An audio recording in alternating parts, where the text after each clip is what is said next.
ये कहानी है सोनपुर गांव की, जहां सुबहें बहुत खूबसूरत और रातें बेहद डरावनी होती थीं। गांव के लोग सीधे साधे थे, दिन भर खेतों में मेहनत करते और रात होते ही घरों में बंद हो जाते। लेकिन गांव के तालाब के पास खड़ा वो पुराना पीपल का पेड़ सबको डराता था। बुजुर्ग कहते थे कि उस पेड़ के पास रात में एक चुड़ैल घूमती है।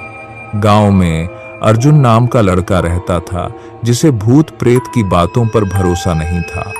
एक दिन चाय की दुकान पर सब लोग फिर उसी चुड़ैल की बातें कर रहे थे।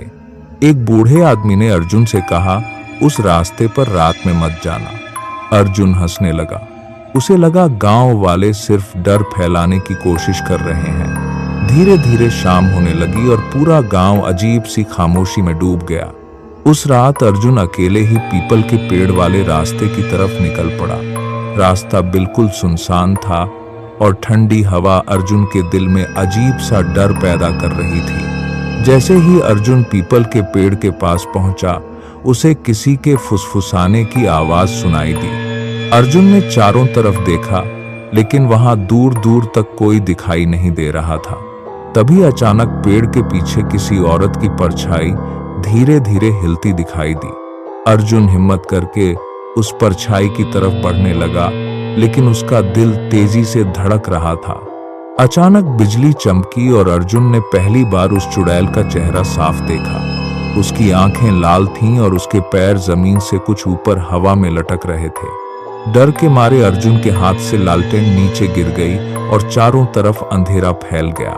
वो चुड़ैल धीरे धीरे अर्जुन की तरफ बढ़ रही थी और उसकी हंसी बहुत डरावनी थी। अर्जुन डर से वहीं जम गया।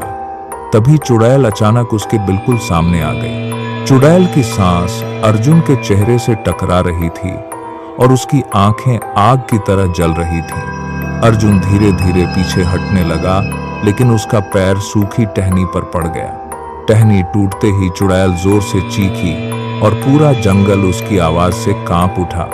अर्जुन अपनी जान बचाकर भागने लगा, लेकिन चुड़ैल तेजी से उसके पीछे आ रही थी।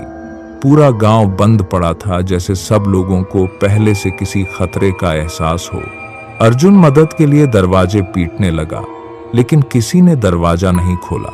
तभी अर्जुन ने ऊपर देखा और चुड़ैल एक छत पर खड़ी उसे घूर रही थी। डर के मारे अर्जुन सीधे गांव के पुराने मंदिर की तरफ भागा। मंदिर के अंदर पहुंचकर अर्जुन ने जल्दी से दीपक जलाया और भगवान के सामने बैठ गया। तभी मंदिर का दरवाजा अपने आप धीरे धीरे खुलने लगा और बाहर वही चुड़ैल खड़ी थी। चुड़ैल मंदिर के बाहर खड़ी अर्जुन को घूर रही थी और उसकी डरावनी हंसी गूंज रही थी। अर्जुन कांपते हुए भगवान से अपनी जान बचाने की प्रार्थना करने लगा। अचानक मंदिर की घंटियां अपने आप बजने लगीं और तेज हवा चलने लगी। तभी मंदिर के अंधेरे कोने से एक बूढ़ा पुजारी धीरे धीरे बाहर आया। पुजारी ने अर्जुन से कहा, ये साधारण चुड़ैल नहीं बल्कि बदला लेने वाली आत्मा है। कई साल पहले गांव वालों ने एक बेगुनाह औरत को चुड़ैल समझकर मार दिया था। मरते समय उसने पूरे गांव को श्राप दिया था कि हर अमावस को मौत लौटेगी। इतना सुनते ही चुड़ैल मंदिर के अंदर आ गई और सारे दीपक बुझ गए। पुजारी अर्जुन के सामने खड़ा हो गया और मंत्र पढ़ते हुए चुड़ैल को रोकने लगा। चुड़ैल जोर से चीखी और अचानक मंदिर की दीवारों में दरारें पड़ने लगी। पूरा मंदिर जोर जोर से कांपने लगा और अर्जुन डर से जमीन पर गिर पड़ा। पुजारी लगातार मंत्र पढ़ रहा था और उसका त्रिशूल चमकने लगा था। अचानक चुड़ैल ने काली परछाई जैसी शक्ति पुजारी की तरफ फेंकी। वो ताकत इतनी भयानक थी कि पुजारी दूर जाकर दीवार से टकरा गया। तभी अर्जुन की नजर जमीन पर पड़े एक पुराने ताबीज पर गई। जैसे ही अर्जुन ने ताबीज उठाया, चुड़ैल दर्द से जोर जोर से चीखने लगी। पुजारी ने बताया, यही उस औरत की आखिरी निशानी थी जिसे गांव वालों ने मारा था। डर के बावजूद अर्जुन धीरे धीरे चुड़ैल की तरफ बढ़ने लगा।